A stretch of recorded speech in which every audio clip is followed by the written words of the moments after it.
Φίλες και φίλοι του peptico.gr, γεια σας.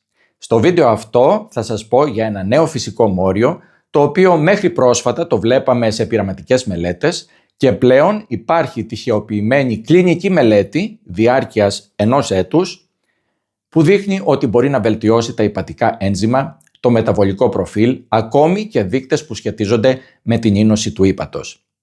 Το ερώτημα είναι πολύ απλό.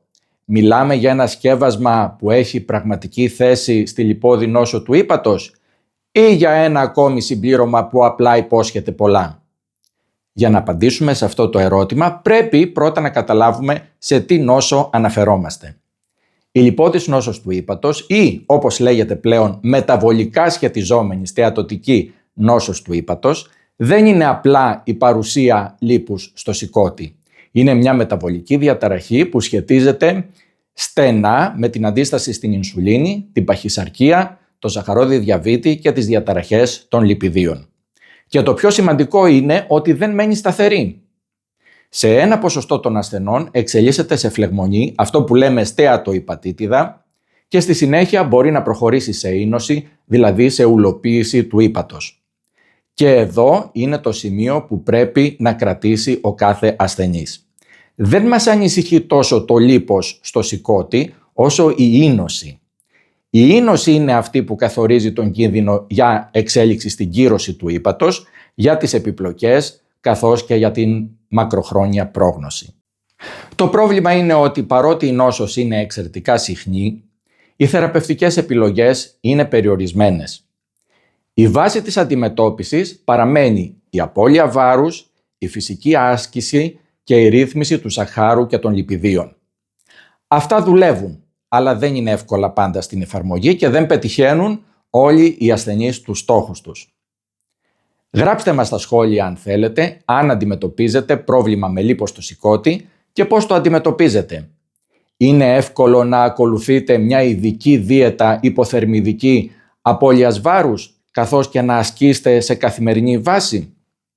Συνεπώς, υπάρχει ένα έντονο ενδιαφέρον για ουσίες και σκευάσματα που μπορούν να επηρεάσουν τους βασικούς μηχανισμούς της εξέλιξης της νόσου. Μία από αυτές τις ουσίες είναι η διϊδρομυρισετίνη. Διϊδρομυρισετίνη ή αλλιώς DHM. Πρόκειται για ένα φυσικό φλαβονοειδές, μια πολυφενόλη φυτικής προέλευσης, που έχει μελετηθεί για τις αντιοξυδωτικές και αντιφλεγμονώδεις ιδιότητές της, κυρίως σε προκλινικές μελέτες.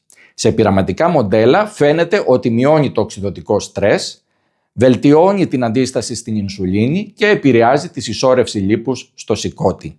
Επιπλέον υπάρχουν ενδείξεις ότι μπορεί να παρεμβαίνει σε μηχανισμούς που σχετίζονται με την εξέλιξη της νόσου προς είνωση και κύρωση του ύπατος. Αυτά όμως είναι προκλινικά δεδομένα, όπως σας είπα. Το ερώτημα είναι αν αυτά τα δεδομένα τα προκλινικά μεταφράζονται σε πραγματικό όφελος για τους ασθενείς στην καθημερινή κλινική πράξη. Και εδώ σε αυτό το σημείο έρχεται μια πολύ ενδιαφέρουσα μελέτη που δημοσιεύθηκε φέτος το 2026 στο περιοδικό Annals of Gastroenterology της Ελληνικής Γαστρεντερολογικής Εταιρείας. Πρόκειται για μια διπλή τυφλή τυχεοποιημένη μελέτη διάρκειας 12 μηνών, δηλαδή με υψηλό επίπεδο αξιοπιστίας για τα δεδομένα των συμπληρωμάτων.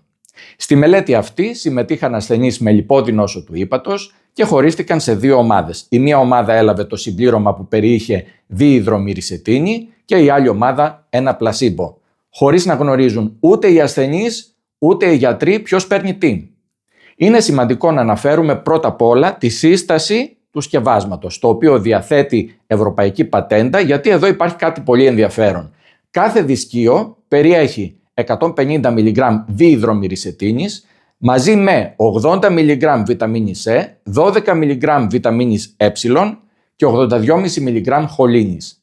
Οι ασθενείς στη διάρκεια της μελέτης λάμβαναν 2 δισκεία 2 φορές την ημέρα, δηλαδή συνολικά 4 δισκεία ημερησίως, που αντιστοιχούσαν σε περίπου 600 mg διϊδρομυρισετίνης την ημέρα.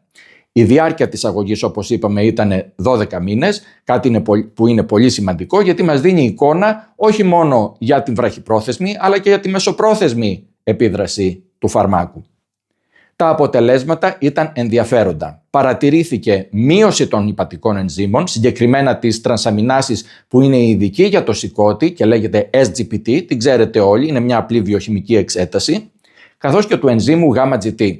Και μάλιστα ένα σημαντικό ποσοστό των ασθενών πέτυχε ομαλοποίηση αυτών των δικτών εντός των φυσιολογικών ορίων. Επιπλέον υπήρξε βελτίωση στο σάχαρο, στη γλυκοζηλιωμένη αιμοσφαιρίνη, καθώς επίσης και στη χολυστερόλη. Αλλά ίσως το πιο σημαντικό έβριμα ήταν η μείωση της ηπατικής σκληρότητας, όπως αυτή μετρήθηκε με την ελαστογραφία ύπατος. Αυτό είναι ιδιαίτερα σημαντικό, γιατί η σκληρότητα σχετίζεται με την είνωση του ύπατος. Δεν σημαίνει απαραίτητα αναστροφή της είνωσης, αλλά δείχνει ότι πιθανόν επηρεάζει την εξέλιξη της νόσου η χορήγηση αυτού του σκευάσματος. Εξίσου σημαντικό είναι και το προφίλ ασφάλειας του σκευάσματος. Στη διάρκεια της μελέτης δεν αναφέρθηκαν παρενέργειες που να σχετίζονται με τη λήψη του συμπληρώματος, γεγονός που υποδηλώνει πολύ καλή ανεκτικότητα ακόμη και σε μακροχρόνια χρήση. Τώρα, τι σημαίνουν όλα αυτά στην πράξη? Δεν σημαίνουν ασφαλώς ότι έχουμε βρει τη θεραπεία της λιπόδους νόσου του ύπατος.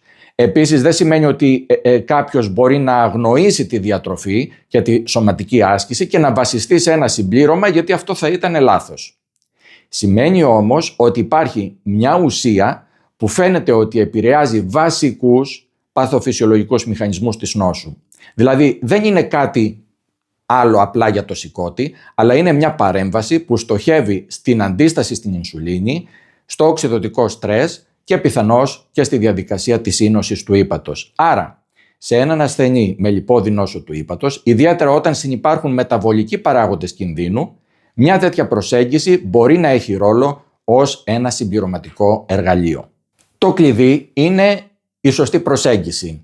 Καμία τέτοια ουσία δεν αντικαθιστά τη βασική θεραπεία. Η απώλεια βάρους παραμένει η πιο αποτελεσματική παρέμβαση. Η φυσική άσκηση έχει ανεξάρτητο όφελος στο ηπατικό λίπος. Η ρύθμιση του σαχάρου και των λιπιδίων είναι εξίσου απαραίτητες.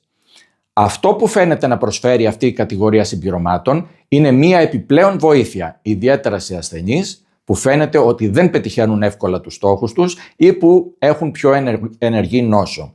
Και φυσικά χρειάζεται να τονίσουμε ότι τα δεδομένα, παρότι είναι ενθαρρυντικά, είναι ακόμη περιορισμένα. Μιλάμε για μία μελέτη σε σχετικά μικρό αριθμό ασθενών, ενώ χρειάζονται μεγαλύτερες και ανεξάρτητες μελέτες για να επιβεβαιώσουν αυτά τα αποτελέσματα και να καθορίσουν ποιοι ασθενείς ωφελούνται περισσότερο.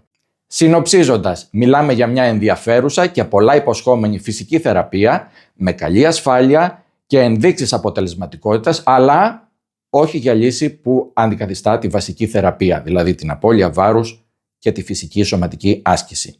Αν λοιπόν έχετε λιπόδη νόσο του ύπατος, το πιο σημαντικό που πρέπει να θυμάστε είναι ότι η νόσος είναι αναστρέψιμη σε μεγάλο βαθμό, ιδιαίτερα στα αρχικά στάδια, και ότι η έγκαιρη παρέμβαση μπορεί να αποτρέψει την εξέλιξη της νόσου. Στην περιγραφή θα σας έχω το link του άρθρου στο peptico.gr για να δείτε με την ησυχία σας όλα τα δεδομένα για τη μελέτη του σκευάσματος που δημοσιεύθηκε στο περιοδικό Annals of Gastroenterology της Ελληνικής Γαστρεντερολογικής Εταιρείας. Αν σας άρεσε αυτό το βίντεο, μπορείτε να ακολουθήσετε το κανάλι, να κάνετε ένα like, ένα share, μπορείτε επίσης και να το κοινοποιήσετε. Έως το επόμενο βίντεο, να είστε όλοι καλά. Γεια σας!